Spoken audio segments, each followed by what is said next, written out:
And so I think the biggest pivotal moment for me, and I alluded to it earlier, was coming home one day and just dropping to the floor out of sheer exhaustion, overwhelm, and what I felt was burnout. And just realizing that I felt like I was failing everyone. On paper, everything looked great. C-level title, beautiful family, great job, like everything seemed perfect. But on the inside, I was dying. I felt like I was failing everyone.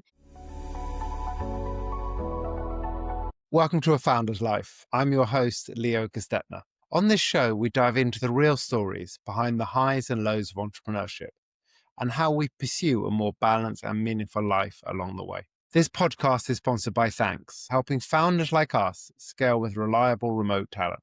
Email founders@thankz.com, that's THANKZ.com, with the subject line Founder's Life, and you'll receive $1,000 off your first month. I'm excited today to be joined by CJ. CJ, would you like to introduce yourself? Yeah, absolutely. My name is CJ Stasik. I am an empowerment coach with a brand that I created. She handles it. I work primarily with individuals that are in transition. So think about things like divorce, job loss, job change, burnout, being just unhappy and feeling stuck. We work together to really kind of bring back a life filled with joy so it looks just as good as it feels. Love that. And I love the brand. I think it's a great branding. Thank you. Talk to us a little bit about both the journey that brought you to where you are today, and then a little more about how you really help your clients. Yeah, absolutely. So I come from a place of experience. So I have always had in the back of my mind this kind of need to climb the corporate ladder as a way of becoming successful. It was kind of something that just somehow got taught to me as a young child. And so for the majority of my career, that was really what my goal was to climb the corporate ladder, get a job, stay with that job, work my way up. And so as time went on, I really reached my own point where I felt so disconnected. I felt disconnected from my work. I felt disconnected from my family, from my children. And I really just kind of felt like I was failing everyone. So when I founded She Handles It, it was in time. No surprise there during the beginning of COVID. I think many of us kind of had a moment where we started to question kind of who we are or what we were doing. And for me, it just kind of came as a floor on the moment, dropping a set of grocery bags, crying my eyes out because I just could not handle the feeling of failure. On paper, everything looked amazing. But when you really dug down to it, my marriage was failing. I was struggling with guilt when it came to leaving the office to take care of my family or not being able to be with my son because I needed to be at work. And so everything was just kind of falling apart. So long story short, I started She Handles It as an outlet, a way for me to say, okay, now I'm going to figure out a way to balance my life. Today, I don't believe in balance, but that's a whole nother story. But for at that point, I really wanted to go down this journey of self-awakening and trying to uncover why I felt the way that I did. I started with blogs, that led to small speaking engagements, which led to workshops, which then led to coaching. And so what I do inside of the coaching is I take my experiences, the things that I've learned. So whether it was a toxic job and how I worked through that, whether it was a toxic boss and how I overcame that, my mindset being primary, the issue that I had to uncover. Because what I really realized and what I do with my clients is I help them get out of their own way. It wasn't my job that was the problem. It wasn't my responsibilities at home. It wasn't my spouse that was the problem. It was my mindset. And it was all the roles and responsibilities that I was assuming that I needed to take on. And so then I became resentful because I had no help. But I told everybody I could do it all. You push the village away. And so my job now is to help women primarily, but any individual really suffering from burnout or just feeling stuck to get out of their own way. Understand our real obstacles versus perceived obstacles, understand where our mindset's holding us back, and get back to a version of ourselves that we can feel good about. I love that. It's again like very succinct. You got a definite purpose there. Tell us a little more about family. You mentioned a little bit there, but tell us a little more about what family means to you.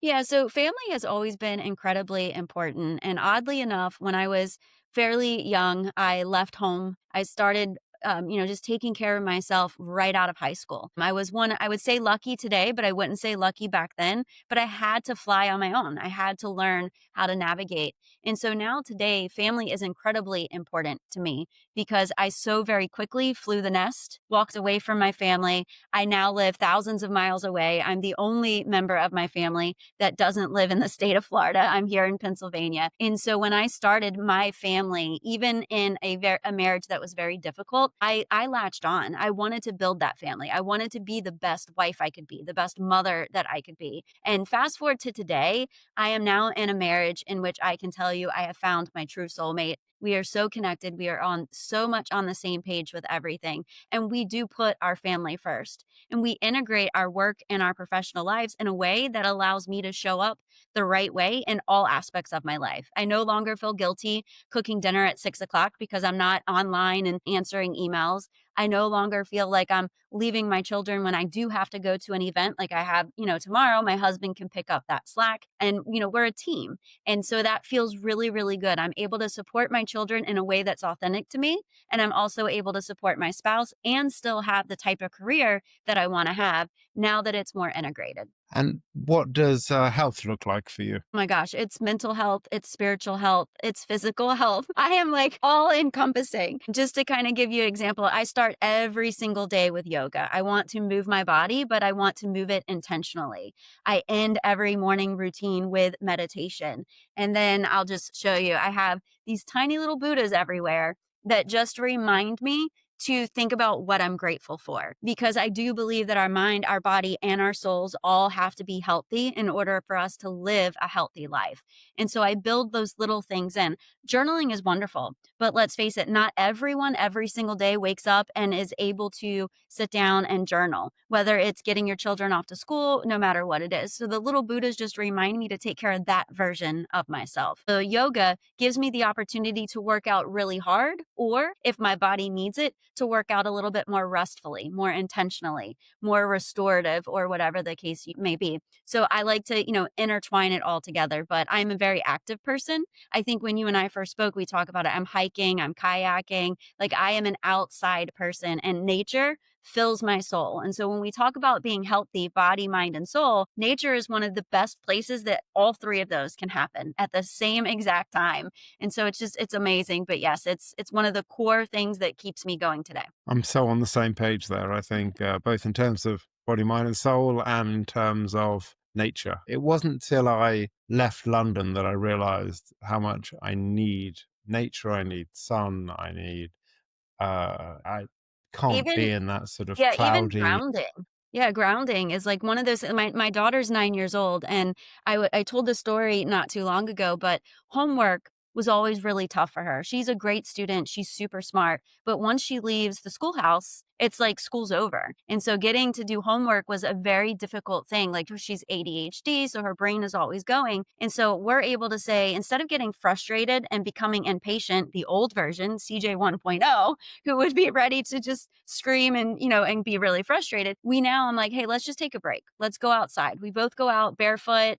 And within 5 minutes, her mood is completely different. So I challenge anyone who does not believe in the healing power of nature, just take that opportunity with a young child who's throwing a tantrum or kind of having difficult time regulating their emotions. Just go outside barefoot, give them a few minutes, and you'll see that drastic change. And now when we're having trouble with homework, that's what we do.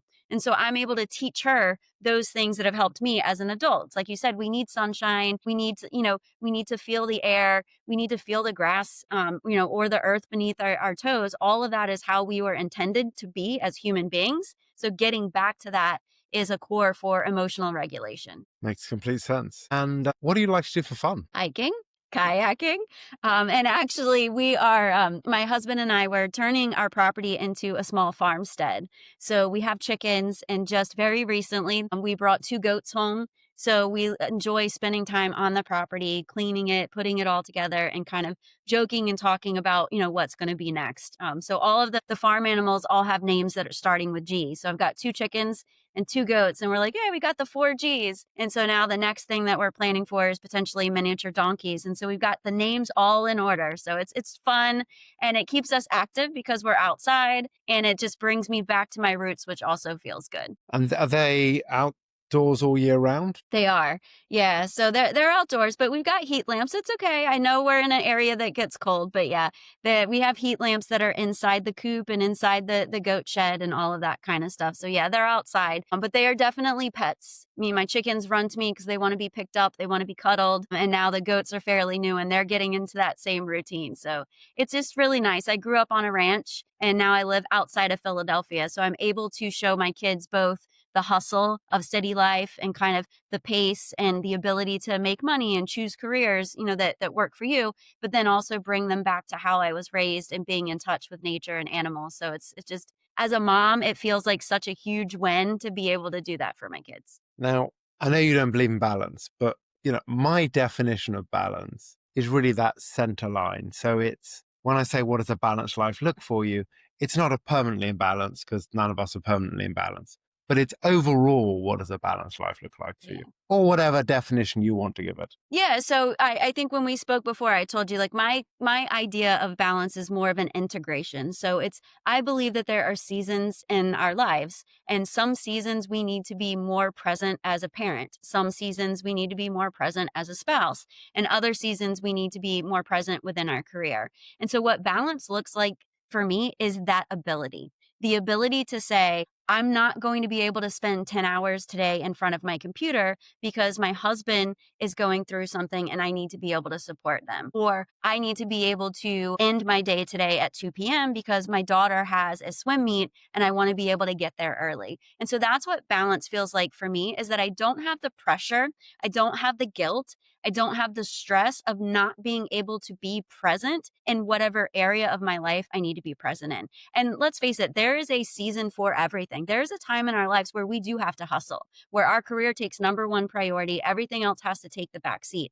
But for me, that was in my 20s. That's not now in my 40s, right? And then there's also a season in our life where we have to be more present with our children. And so for me, that balance is being able to have a career that allows me to do that, having a spouse that allows me to do that, and having children that I can communicate with that understand when and when not mama can be present. And so all of that creates the balance that people are looking for. It just doesn't look, like you said, like equal time. There is no, 3 equal parts of the pie. Like, again, sometimes I need to be more of a mom, and sometimes I need to be more of the empowerment coach, and sometimes I need to be more of the spouse to help pick up slack if my husband is busy or has things going on. Certainly, under my definition of a balanced life, it sounds to me like you have a very balanced life. You know what? I am trying. I refuse to not have it. And I think that's the difference. And that's where I'm at with She Handles It, is being able to help people realize that you get to make that choice. It doesn't matter what society has told you, what your parents taught you, what teachers have taught you, what your bosses have said. You get the right to choose. And if something isn't working for you, you have to accept what is, but it doesn't mean you have to stick with it. You get the opportunity to say, I am no longer comfortable with this part of me. I'm going to start taking steps and actions to change that so that I can have a life that feels balanced. I think it's also, it's deciding what you want today, what you want tomorrow. So, looking, for example, the relationship with your kids. To me, it's, are you present today? Are you going to be present tomorrow? If you weren't that present yesterday, last week, last month, because you were just busy with other things, it doesn't actually matter. It matters whether you can change that and be what you want to be. It's funny that you said that. I just wrote a blog because the other day I picked my daughter up from school and we're in the car. She's talking about her day. We turn on the radio. I just kind of start singing a song. And she was like, Mom, you're always happy. And it caught me off guard because I'm like, wait, what? Like, always happy? Like, definitely not. And then I'm like, holy cow, do we have the ability to suppress memories, right? Because this child has seen me be frustrated. She's seen me go through a divorce. She's seen me have very impatient moments where I've, lost, my control. But yet, that's not the version of me that she's focused on. So just like you said, she's focused on who I am in that present moment and what she's starting to see more on a regular basis. So it's not that she's forgetting that mom lost her temper 2 months ago. It's that it no longer is how she's identifying me as a person. Because now I am more intentionally trying to stay present, which means I can't be frustrated and can't be upset because in this moment, everything's fine. In this moment, I'm safe. In this moment, we're just driving in the car. So why would I let what happened yesterday or even what happened 5 hours ago affect my ability to enjoy that conversation with her, let her tell me about the day without being like, oh my God, mom needs 5 minutes. The car needs to be quiet. Like, I don't want to be that mom. And so I'm no longer that mom. And she feels that. And that feels good because I'm changing the future for her by working on myself. Changing the future for her and changing the future for you. Absolutely. Absolutely. And what has been a pivotal moment in your life? So I think the biggest pivotal moment for my life was when I finally got the courage to step away from something that I knew was not for me anymore. And the word anymore is really, really critical because, like I said, there's always seasons in our life where certain things are needed, lessons to be learned, something to go through. But for me, I stayed in a role for a very, very long time out of a sense of obligation, out of a sense of being afraid to let anybody down, out of a sense of people pleasing, even though I knew and the universe kept telling me time and time again that this was not for me, that there was something different for me, that my purpose laid elsewhere. And so I think the biggest pivotal moment for me, and I alluded to it earlier, was coming home one day and just dropping to the floor out of sheer exhaustion, overwhelm, and what I felt was burnout. And just realizing that I felt like I was failing everyone. On paper, everything looked great. C-level title, beautiful family, great job, like everything seemed perfect. But on the inside, I was dying. I felt like I was failing everyone.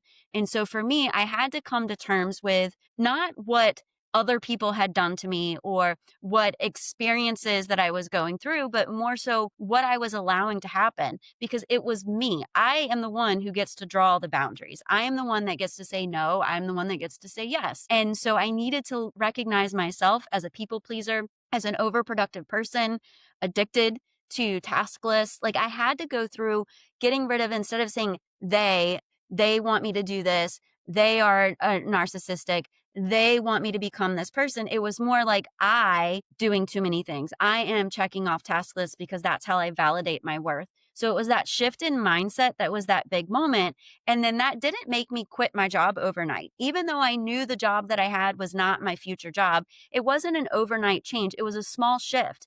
And that small shift got me to say no to something for the first time. Then that gave me the confidence to say no again or draw a different boundary or try something different. And so every time I took that tiny, bold move, it built courage in me to make a larger one. And so over time, what that did was that gave me the ability to one day wake up and say, I'm ready. I'm ready to take this step.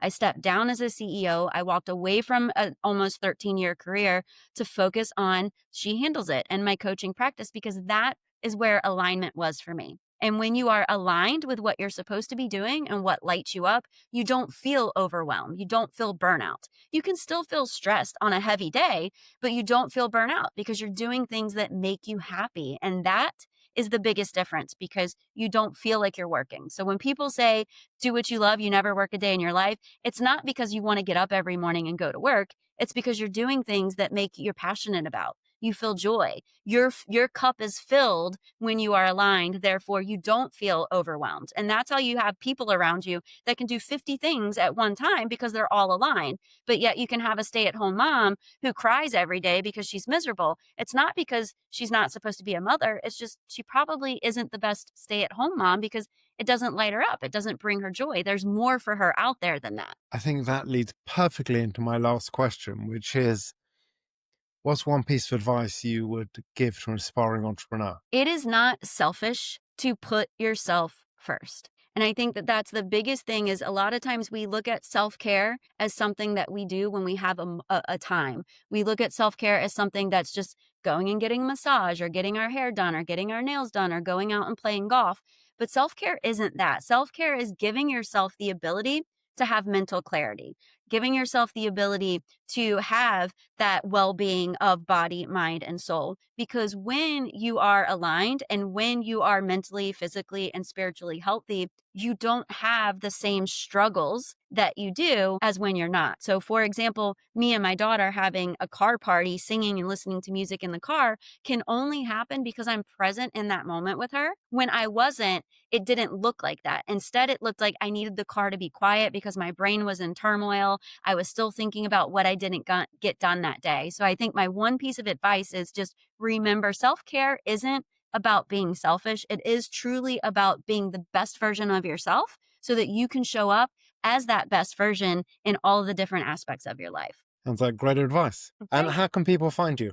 So they can find me in a couple different places. My website, bw.shehandlesit.com, is an easy way to find out all about the community, all about my coaching. And the blogs are typically pretty funny, so check them out. But I'm also all over social media, so you can look me up under CJ Stasik, and love anyone to join me for any upcoming workshops. So check us out. Well, CJ, thank you for joining us today. Absolutely, Leo. It's been great. Thank you for having me. And thanks for listening to today's episode. If you enjoyed the conversation, don't forget to subscribe to the channel, tell your friends, and leave a review.